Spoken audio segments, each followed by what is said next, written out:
We are coming up on 7:59 on your Wednesday morning drive. Plenty of slow spots in the fog out there this morning. This is a live look at Wilsonville. The I-5 northbound commute actually starts slowing on the other side of the Boone Bridge. So you'll hit the slowing right around Arndt Road, puttering along at about 14 miles an hour or so there.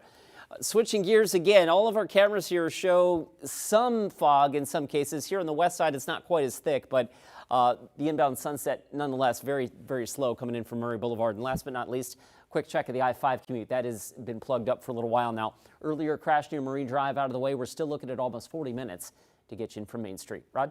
And Chris, as you know, that's been really foggy from Vancouver, the Interstate Bridge, all the way through North Portland into downtown Portland. Salem has been fog-free. Beautiful morning. Here's the fog from the top of the Wells Fargo building looking out over downtown Portland. But KGW, we're by Lincoln High School. We're perfectly clear when you look up over the top of the TV station. So it kind of depends on where you are. A mixed bag of foggy areas and clear skies. Later, we're all sunny and 60 degrees.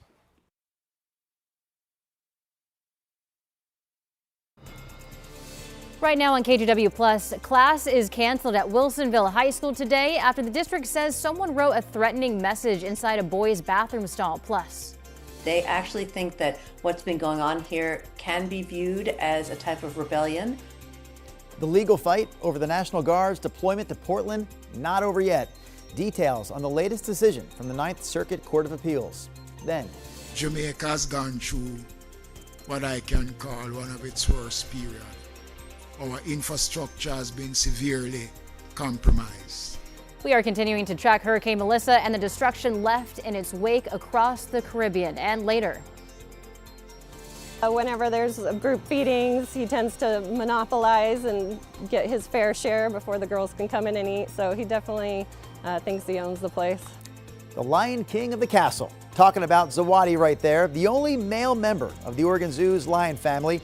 His 18th birthday is coming up on Sunday, so for that, we're making him the focus of a new Drew at the Zoo. We'll have that for you in just a few minutes as we kick off the 8 o'clock hour of Sunrise right now.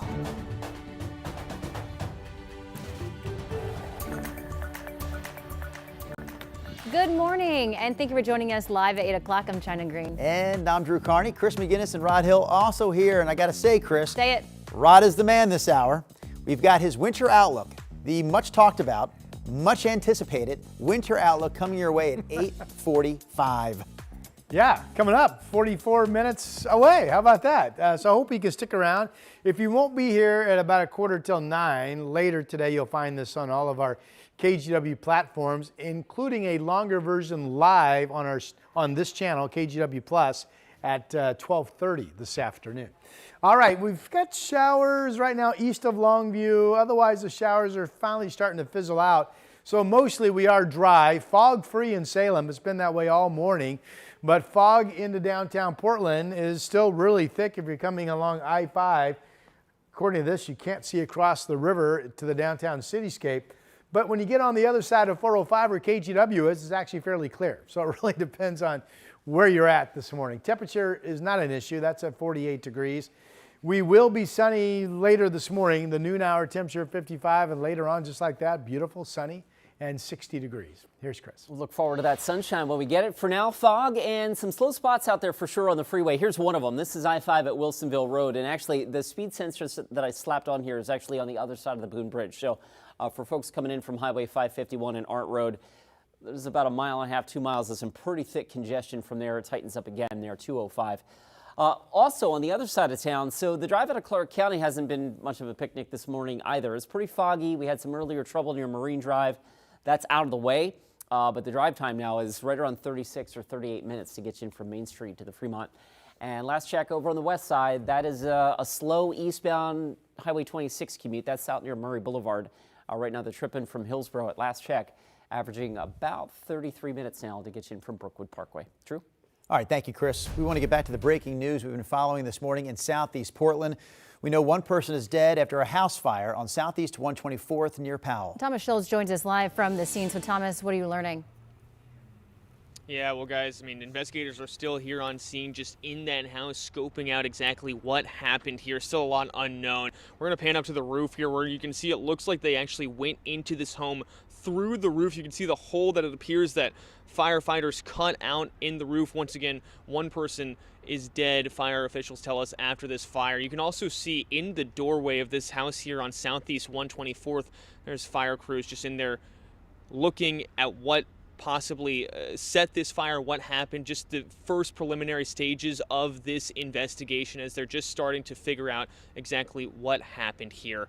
Look, this all started around 3:45 overnight. I want to show you some video of what it looked like just a few hours ago. You can see smoke coming up from this home. Once again, here on Southeast 124th, firefighters fighting that fire, eventually putting it out, but finding one person once again dead after this fire. Still a lot of unknowns, still a lot of answers that we're looking for. We don't know the name of the person who died. We don't know exactly how this fire started. Those are all questions that we hope to answer here, but obviously a really tough and grim start to the morning for many out here in Southeast Portland. Guys.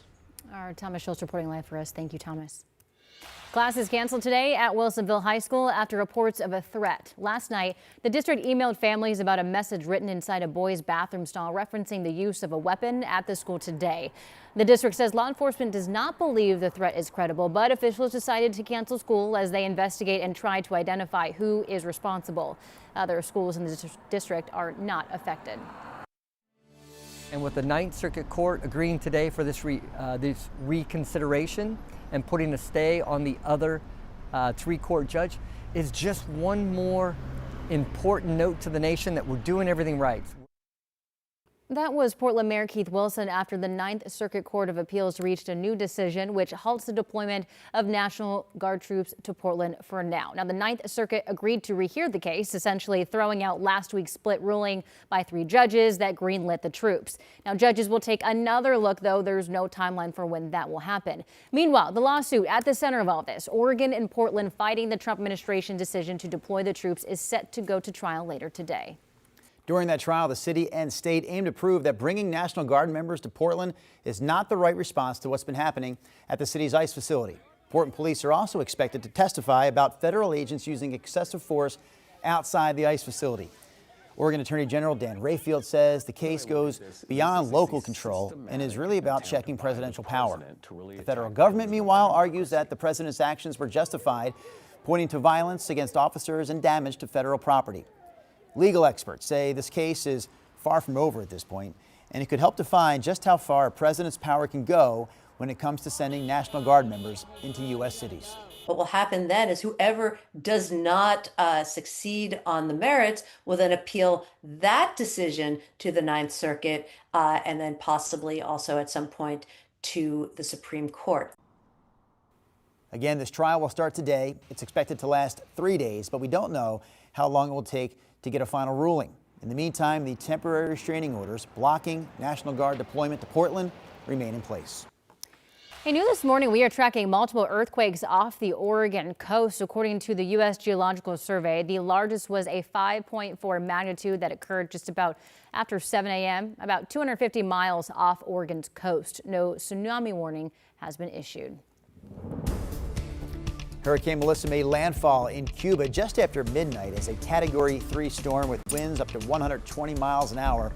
Officials say the hurricane could drop more than 2 feet of rain in the mountains there, triggering flash floods and landslides alongside a devastating storm surge. Meanwhile, a new video posted on social media shows severe damage from the hurricane after it made landfall in Jamaica as a Category 5 storm. Officials say winds up to 185 miles per hour left hundreds of thousands of people without power and damaged schools, homes, and hospitals. And now hurricane warnings have been extended all the way up to the Bahamas as the storm continues to move through the Caribbean. Yeah, so yesterday Jamaica, Rob, this morning Cuba, and again the Bahamas next in line for the path of destruction. And it looks like the center of this hurricane, the eye, has now moved off of Cuba as it pushes north away from the elongated peninsula of the country there, or the island, I should say. But there's the center. So it looks like the center of the eye is now north of Cuba. Here are the Bahamas up here. Next up, the heavy cloud shield from the hurricane has actually cleared Jamaica. So those folks at least getting a little comfort. But some sun today as they start their cleanup the day after. All right, here's a look at what we're dealing with locally. Fog kind of all over the place, but there are pockets where it's really bad, and then pockets where briefly it's actually quite clear out. No fog down in Salem so far, so that's kind of interesting. Here's our Chehalem tasting room camera out in Sherwood. Most of the wine country cameras, which are up in elevation a little bit on the hills of the vineyards, are up above the fog. You can see the blue sky. So this is what's up there just waiting us. A really pretty shot from the Sherwood camera out in Chehalem. 48 degrees is the temperature. Here's up in elevation at Persimmon Golf Club out in Gresham. And you can see just at the tip top of where it's fogging, you can see some blue sky awaiting you folks as well. But you get down low. This is, I believe, the camera. Which camera is this? This is the camera that's top of the Wells Fargo building, I believe. 48 degrees. Can't see anything, right? Can't see anything. 50 in Tigert is the number. Again, temperatures are not an issue. We're generally mid-40s to about 50. Salem has cooled now to 44. McMinnville, you've cooled down to 43. Everybody should be sunny before the noon hour, and statewide we're looking at highs today in the 50s to about 60 degrees here in the valley. I think Portland could make it to 60, sunshine 61 tomorrow. Latest on Halloween real quick is a threat of light showers during the trick-or-treat hours and then a heavier rain band later, late evening, overnight into Saturday morning, and that is your update. Here's Chris. Rod, thanks for that. We are in full swing. Here's a look at your drive times, and they're all in red. Not that that's unexpected. 35 minutes now you're driving from Hillsborough, about 33 minutes from Troutdale, and the trip from Wilsonville actually just ticking up a little bit more. It's slow crossing the Boone Bridge into Wilsonville, and then folks hit the brakes again. Well, I'll show you that in a second. This is the I-5 drive, out of Clark County, where the fog has been kind of at road level or sometimes a little higher, but in any event, it is slow and steady crossing the interstate bridge this morning. All right, door number 2 takes us over to the Sunset. Inbound Highway 26, as we showed you, was pretty slow coming in from Hillsborough right now. This is the live look out near Murray Boulevard. And last but not least, where are we going now? Oh, that's the 4-box. Let's go ahead and give you the drive out of Clark County. This has actually gotten a little bit better. We're down to 31 minutes now to get you in from Main Street, but still slow in the fog all the way down into North Portland. Guys? Thank you, Chris. Generally, lions only live to be about 10 years old or so in the wild, so he's getting up there into his golden years and definitely still doing great, looking great. A distinguished gentleman, if you will. The Oregon Zoo's Lion Pride has one male member, and you're looking at him right there. We're talking about Zawadi, who turns 18 this weekend. We'll celebrate the occasion a few days early with a new Drew at the Zoo after the break and later. I'm Tracy Wilkins in Washington. Day 29 of the government shutdown and no end in sight as the clock runs on SNAP food benefits. Meanwhile, the world watches as President Trump prepares to sit down with China's President Xi. But will talks cool economic tensions? Coming up.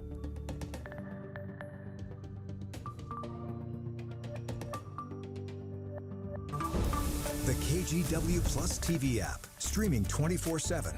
Local news from the team you trust on your time. Track how the weather will impact your day. It's certainly becoming increasingly hazardous. Extended, continuous coverage of breaking news, live from the scene. That snowpack is still heavy. Go deeper with in-depth interviews and exclusive reporting. All the local news you need, live or on demand. KGW Plus. Download on your TV and watch for free.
On Weather Impact Alert Days, stay informed, prepared, and connected with KGW and KGW Plus. Coverage that alerts you to what's coming and how it will impact you.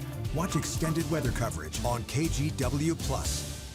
The KGW Plus TV app, streaming 24/7. Local news from the team you trust. Track how the weather will impact your day. Breaking news, live from the scene. All the local news you need. KGW Plus. Download on your TV and watch for free. All right, next stop this morning here on the Sunrise Show, the Oregon Zoo, where there's a pretty big birthday happening this weekend. Zawadi, that's the big guy right here. That's one of his lady friends, but this is Zawadi. He is the only male member of the Oregon Zoo's Lion Pride, and he turns 18 on Sunday. For that special occasion, we are putting him front and center this morning for a brand new edition of Drew at the Zoo.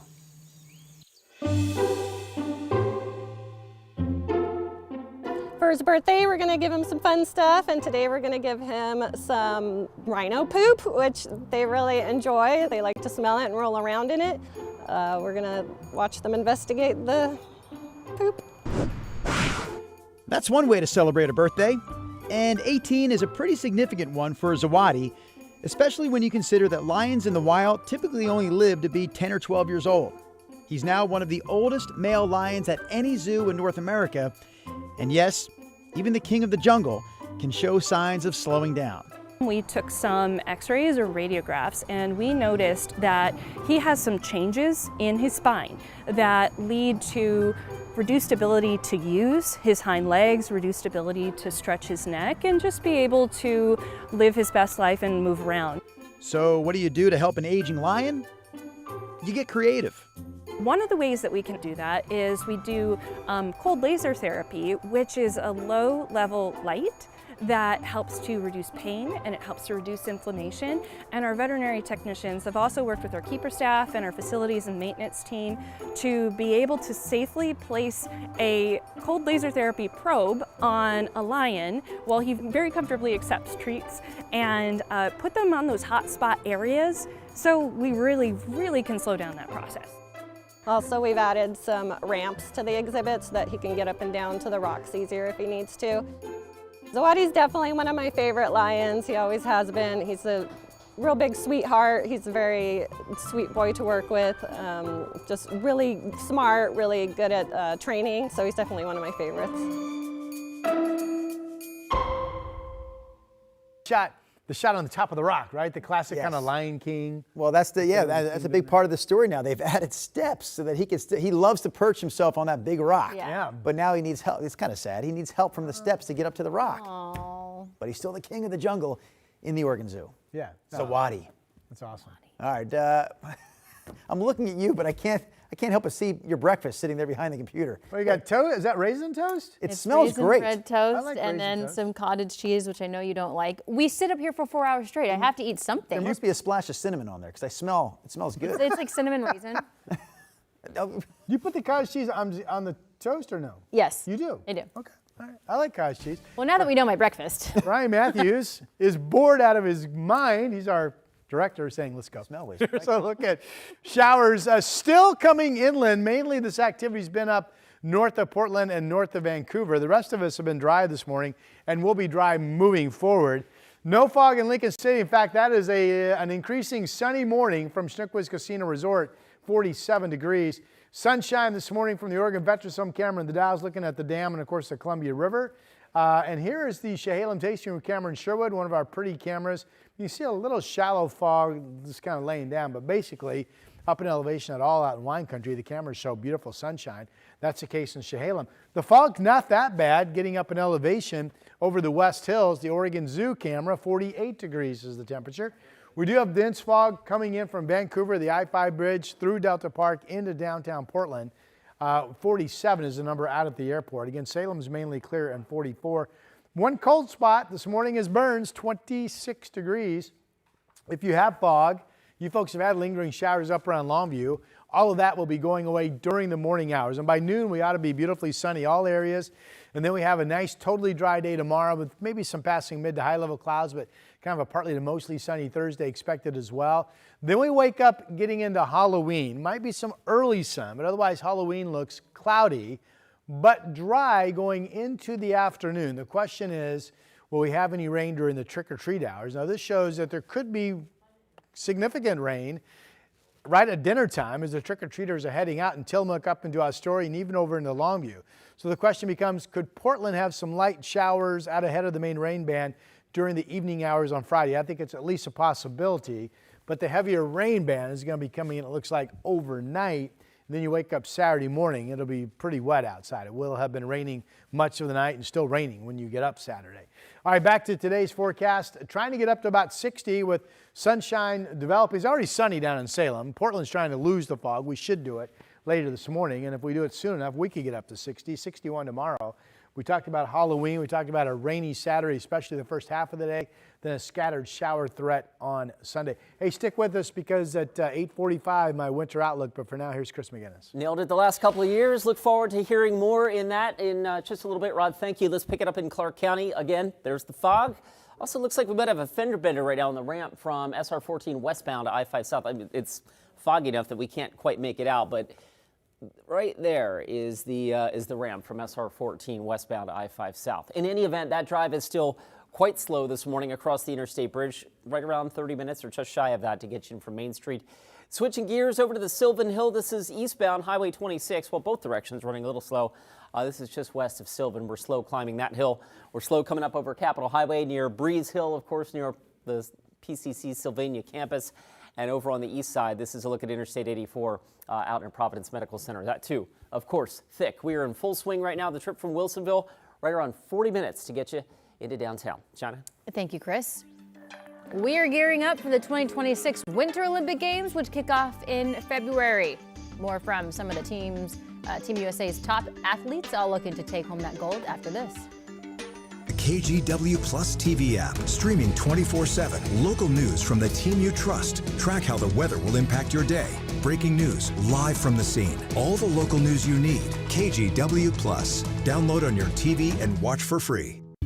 On Weather Impact Alert Days, stay informed, prepared, and connected with KGW and KGW Plus. Coverage that alerts you to what's coming and how it will impact you. Watch extended weather coverage on KGW Plus.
We have now issued a weather impact alert. We could expect conditions in some parts of our area to change drastically pretty soon, right? And very quickly, yes.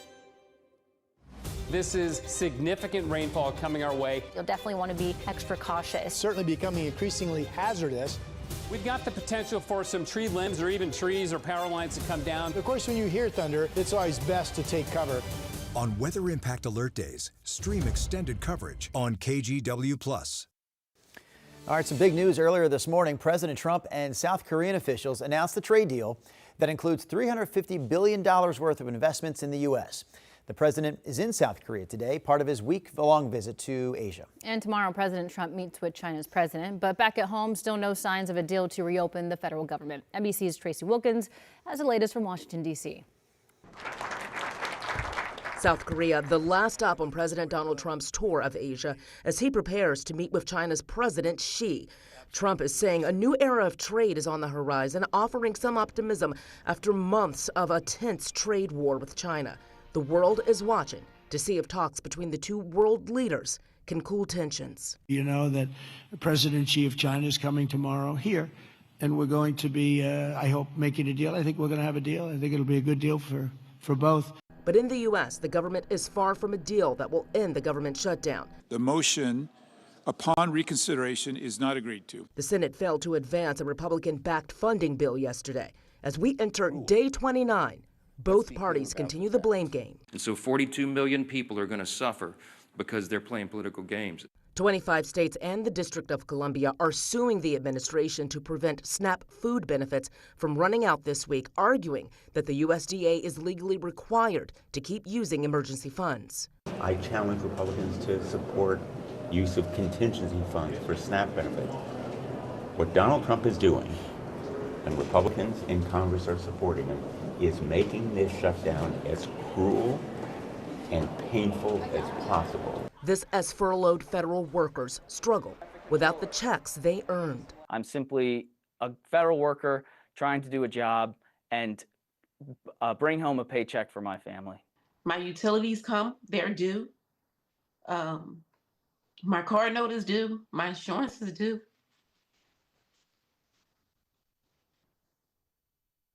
It's hard. Back over to President Trump's Asia trip, he hinted to reporters that he would have liked to have a conversation with North Korean leader Kim Jong-un and was willing to extend his trip in Asia to do so. President Trump now confirming that the two will not meet, saying we'll have other visits. Trump made history during his first administration, being the first U.S. president to step foot in North Korea. In Washington, I'm Tracy Wilkins, NBC News. All right, the countdown to the 2026 Winter Olympics has passed a milestone number. We have just under 100 days to go until the opening ceremony on February 6th. There you go. NBC's Jay Gray has a look at the preparations happening in Italy. The quiet in Milan, the calm of Cortina will, in just 100 days, give way to the crowds and chaos of the 2026 Olympics. To know that we're 100 days away from it is incredibly exciting. It's a great moment. These Winter Games wide open after COVID restrictions locked down Beijing 4 years ago. I feel like Milan will be a completely different experience and kind of feel like a first Olympics in a way. Finishing touches underway on venues across the region. Italian organizers say everything will be finished on time, including the toboggan and bobsled runs, which Olympic officials, worried about the track's delayed construction close to a year ago, had threatened to move to another country. This week, 60 or so Olympic hopefuls gathering for a media summit in New York with hopes of representing Team USA in Italy. It means everything to me. For Lindsey Vonn, the woman widely considered the greatest American skier of all time, the mountains of Cortina represent another shot at history. I'm really excited. Coming out of retirement after knee replacement surgery, the 41-year-old says she won't be content with just making the team. I have a lot of work to do still, and I always try to focus on the work, but I'm a pretty competitive person, and I have high expectations of myself. Vonn and the rest of America's hopefuls already thinking about the medal stand in Milan. Jay Gray, NBC News. Still ahead, a GoFundMe made by friends of Portland City Councilor has managed to raise more than $14,000 only 3 days after her home. On Weather Impact Alert Days, stay informed, prepared, and connected with KGW and KGW Plus. Coverage that alerts you to what's coming and how it will impact you. Watch extended weather coverage on KGW Plus. The KGW Plus TV app, streaming 24/7. Local news from the team you trust. Track how the weather will impact your day. Breaking news, live from the scene. All the local news you need. KGW Plus. Download on your TV and watch for free.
Issued a weather impact alert. We could expect conditions in some parts of our area to change drastically pretty soon, right? And very quickly, yes.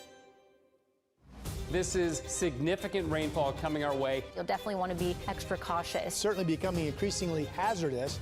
We've got the potential for some tree limbs or even trees or power lines to come down. Of course, when you hear thunder, it's always best to take cover.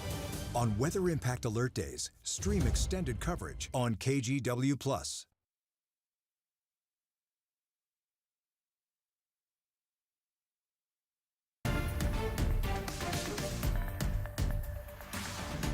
Good morning, I'm China Green. We have breaking news in Southeast Portland, where one person is dead after a house fire on Southeast 124th near Powell. This is video from earlier this morning. You can see smoke coming from that home.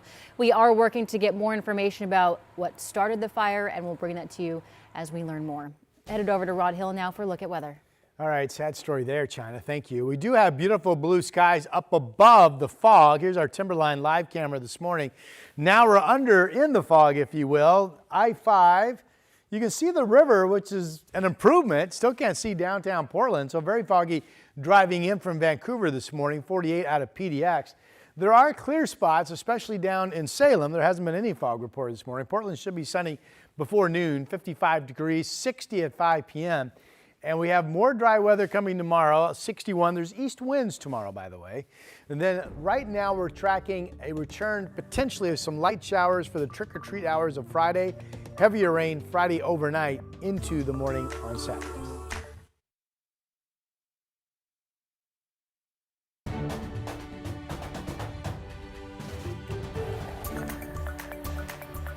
Good morning. A certain sparkly vampire thing is returning to the silver screen.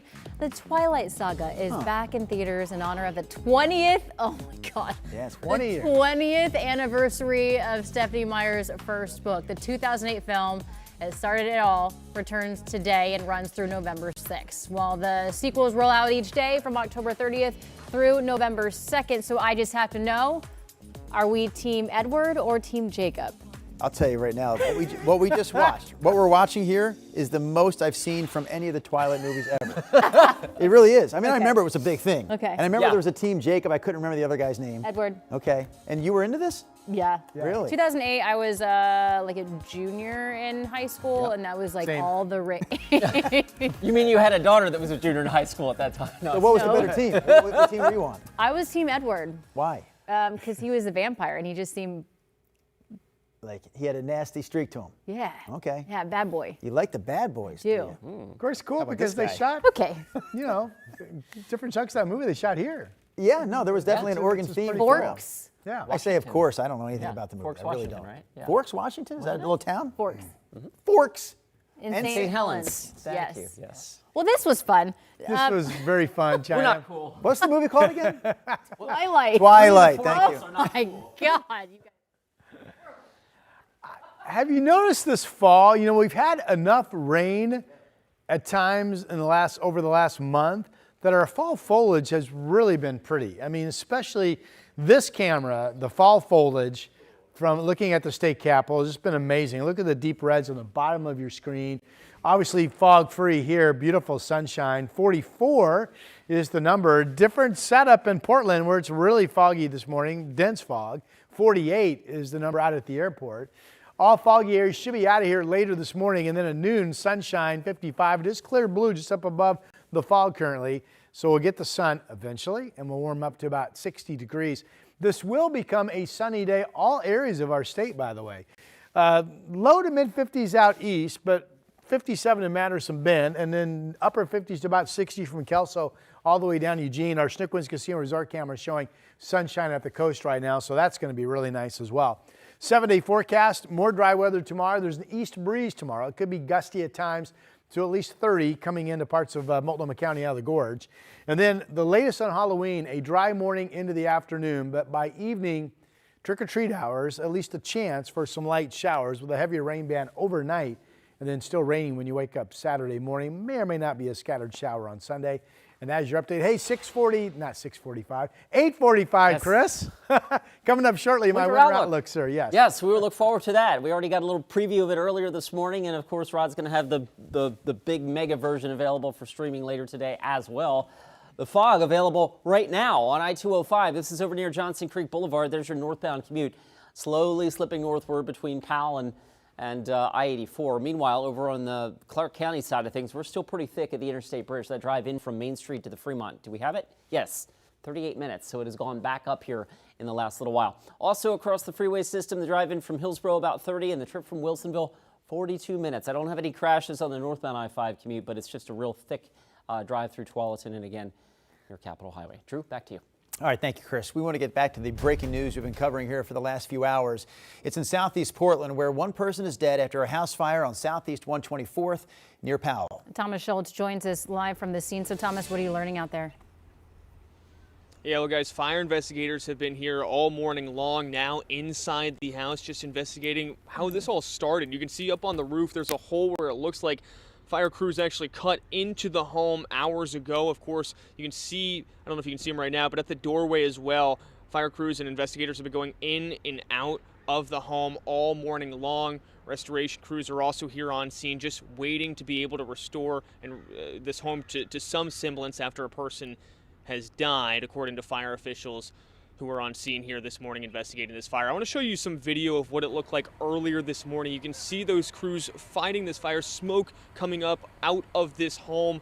It all started around 3:45 when crews first responded and have been here ever since. We did see the medical examiner here about a couple of hours ago. They have since left the scene. Of course, once again, we do know one person has died here in this fire. We don't know who they are. It's also unclear right now how this all started. Those are all questions that we hope to get answered and bring more information to you guys as soon as we can. Guys. Our Thomas Schultz reporting live this morning. Thank you, Thomas. Meantime, class is canceled today at Wilsonville High School after reports of a threat. Last night, the district emailed families about a message written inside a boy's bathroom stall referencing the use of a weapon at the school today. The district says law enforcement does not believe that the threat is credible, but officials decided to cancel school as they investigate and try to identify who is responsible.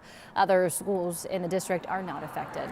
Oregon, Washington, and 23 other states are suing the U.S. Department of Agriculture for suspending SNAP benefits during the government shutdown. More than 40 million people across the country use SNAP benefits. That number, by the way, includes more than 750,000 in Oregon.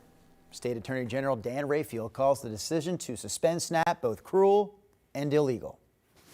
Any time that there's a shutdown, they pass a contingency fund, and every president has used this contingency fund to make sure that Americans, Oregonians, have food during a shutdown.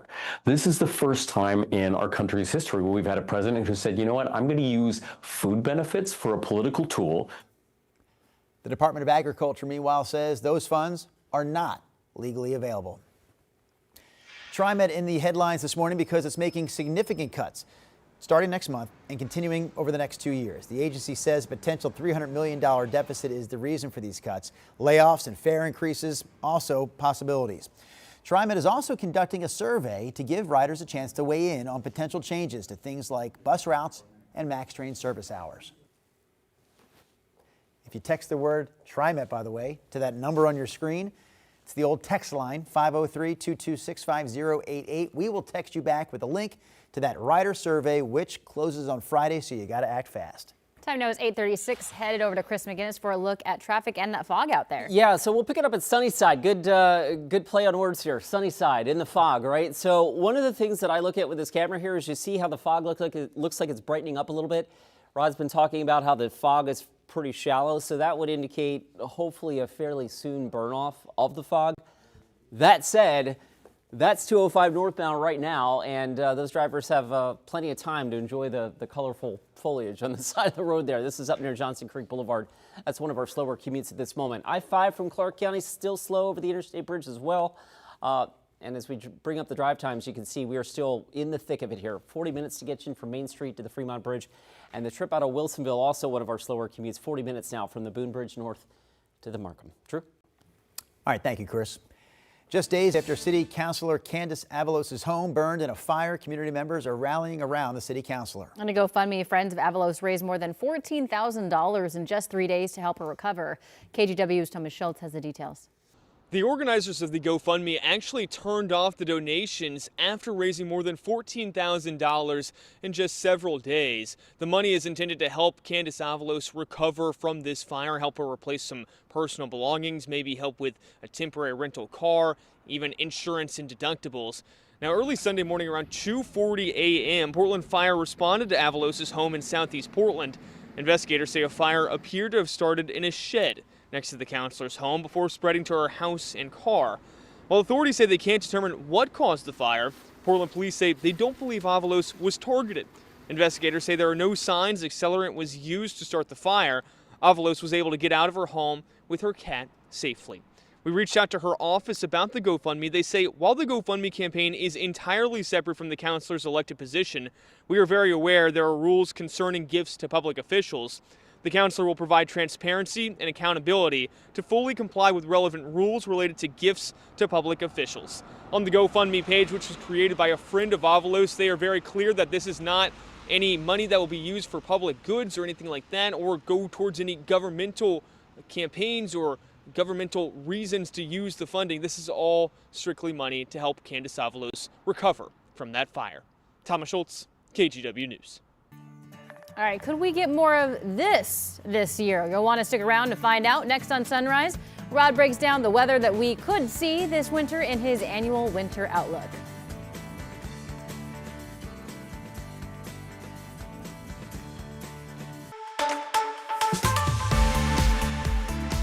Hey, you know I'm here to save you money every day, and we test a lot of products. We leave the rejects over here. We only send you the best. And this is gonna save you some serious money at the dentist. Teeth whitening can cost hundreds, like north of $600. You can do this for a fraction of the price. This is from Pure Sonic. It is their LED teeth whitening solution. The LED part is what makes it go so fast. They say it goes 10 times faster than going to the dentist, and it's a lot cheaper too. They give you the gel, they give you this tray. You literally just turn on the LED light and put it into your mouth like this. I mean, I'll do it for you. Keep it in there for 30 minutes. You're already gonna see results. 7 days, you're gonna get the results that you want for your teeth whitening. Now, there's another product they have too. It's these teeth whitener pens. This is pretty cool. You just twist it and some gel comes out. Perfect for the road, perfect if you have headshots or a business meeting. You literally just dry your teeth and then paint it on, and it's instantly gonna make your teeth a bit wider. All right, so you have that, and then the other thing you have is this water flosser, rechargeable with the USB. You just turn it on like that, and it works. And there are 3 speeds. 25% off each of these products. You can buy 1, you can buy 3. It's 25% off. Just scan the QR code on your screen or go to shoptvdeals.com.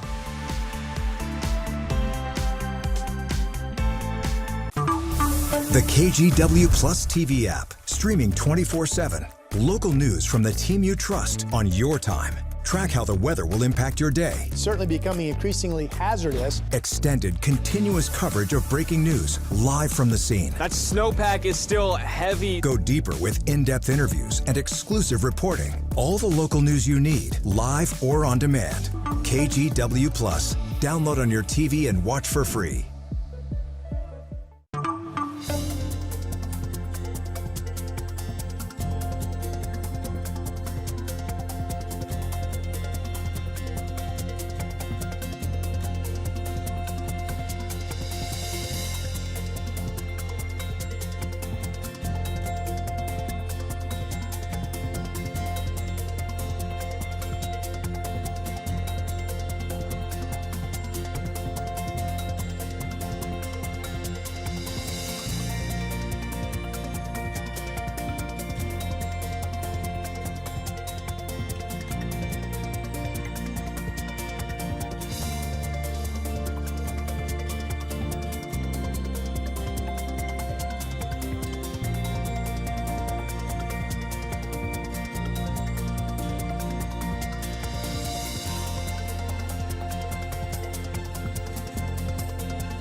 We have now issued a weather impact alert. We could expect conditions in some parts of our area to change drastically pretty soon, right? And very quickly, yeah. This is significant rainfall coming our way. You'll definitely want to be extra cautious. Certainly becoming increasingly hazardous. We've got the potential for some tree limbs or even trees or power lines to come down. Of course, when you hear thunder, it's always best to take cover. On Weather Impact Alert Days, stream extended coverage on KGW Plus.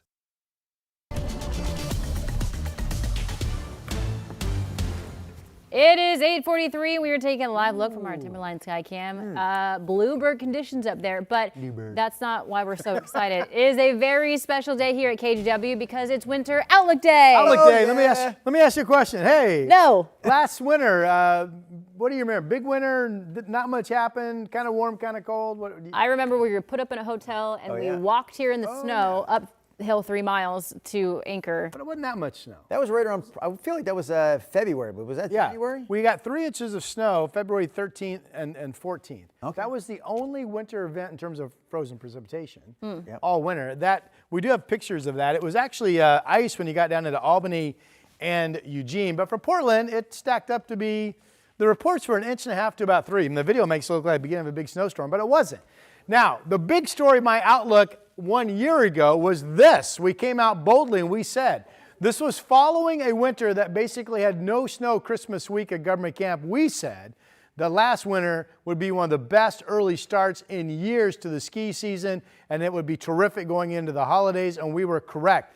Both Timberline and Timberline Meadows and Bachelor, they all basically opened up on November 14th for daily operations. I think Bachelor said it was one of the earliest openings in like 50 years. So we got that right. What we missed, so I start off with the report card, is that I thought it'd be drier than normal for the months of November through March. And we ended up getting 24.5 inches. I thought 21.5. I mean, it wasn't a huge miss, but we were about 2 inches wetter than I thought would be overall. But we did talk about the Valley got a winter event. It would be snow, not ice in Portland. That was true. Valley temperatures close to normal. That was true. The big feather in my cap last year was the early start to the Mount Hood ski season. In fact, we said Christmas week, Timberline would have 75 inches on the ground. We said this in October. They had 76. Missed it by 1 inch. All right. This is another season that's toying with La Nina. Last year, we started off neutral, and then we went into a weak La Nina, and then by the end of it, we were back to neutral. This year, we're starting off with a weak La Nina, but we could be through that and back to neutral conditions by late December and then the rest of the way. So this is the basis of what I start my research for, what we call the ENSO cycle, what's going on with the water temperature cycles off the coast of South America. La Nina gets a big headline because typically it means a jet stream enters the U.S. here in the Northwest, and it sets up good, healthy precip totals. But for weak La Ninas, not so fast. If you do the average all the way back to the year 2000, weak La Ninas, which is what last year was partially, actually average below normal, 21.92 inches for the months of November through March. Now, last winter, we bucked that. Instead of being slightly below, we were slightly above. So that could happen again here. We'll see. Dealing with that La Nina, El Nino, neutral, I look at those exact temperatures over monthly cycles of time, and I come up with the year's comparison list. So the winter of 2000, 2001, 16, 17, 22, 24, the 5 years that I'm using for my data averaging to see what's up. So what I come up with out of all of this is that there's a chance, at least a chance, of a significantly cold winter, but no chance of a significantly warm winter, and the best chance for snow overall is the month of February. I also, we show you the jet stream. We talk about flow patterns on a daily basis. I also do that for the winter season outlook. So this is last year. And this year we look really close. The only month that looks different is December. Last winter, December was actually over 3 full degrees above normal temperature-wise in Portland. That's why I came out last year and said we had no chance of any snow in the valley until after the first of the year. But this year, December is tracking some 4 degrees colder than a year ago. That opens the door for at least a chance of some snow this winter. So my conclusions, Portland's temperature, nothing big here, but the best chance for months that are absolutely noticeably colder than normal look to be December and February. And of course, that would open the door for the chance of snow. There's a chance of a 1 to 3 inch kind of light event in December. Last year, we didn't think that was possible. We were right. There's a snowstorm chance in January and February, but the best chance is February. And I really feel like this year, we're going to get at least 6 inches. And I like our chances of getting a snowstorm event this year. The best chance is February, although possible still in January. Total precipitation amounts, nothing to write home here about, except for January last year was really dry, and I think January this upcoming season will by far be the driest month again of the season. What about up on the mountain? We're between La Nina and neutral, so we're going to be somewhere between 80% of normal and 100% of normal. Last year, we were 85% for the entire season. Again, I think it's a good, healthy start to the season, and these are the Christmas week totals. Pretty close to last year. Could be a good solid base at Timberline all the way down into Meadows. So you put it all together, total precipitation expected to be a little bit drier than normal, but nothing to write home about. Here's the headline. Best chance of a 6 to 8 inch snowstorm is in February. And again, I like our chances of getting a snowstorm this year, either January, February, with the best chance being in February. That's my boy Maximus. He likes the snow. So that is my outlook. Now, there was a lot of information on all those slides I showed you.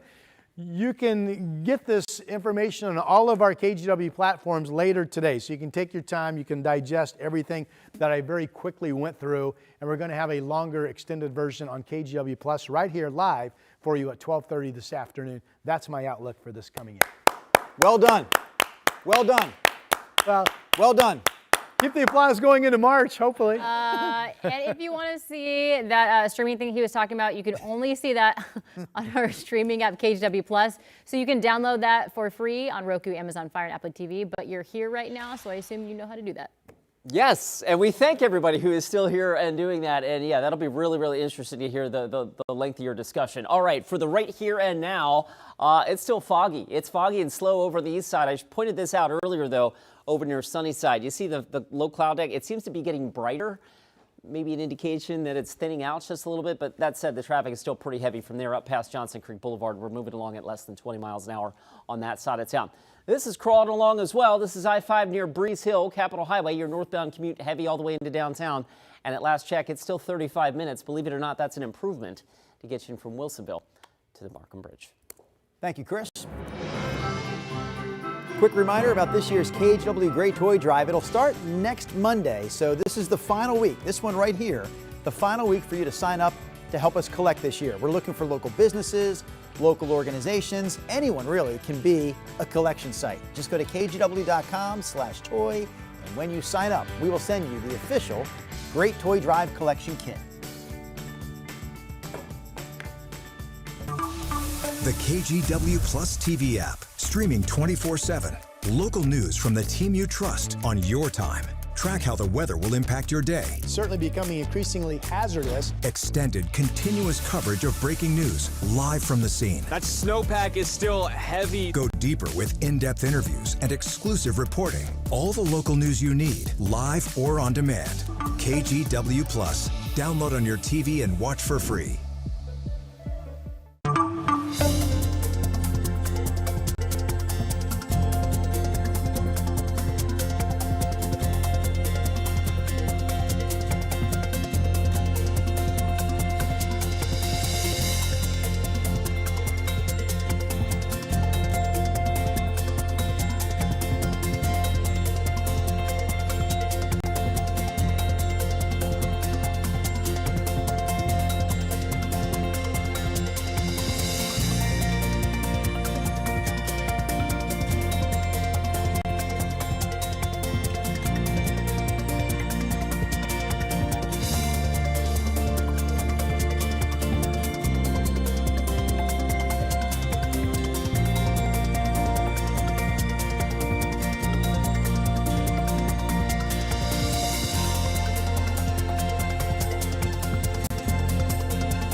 The KGW Plus TV app, streaming 24/7. Local news from the team you trust. Track how the weather will impact your day.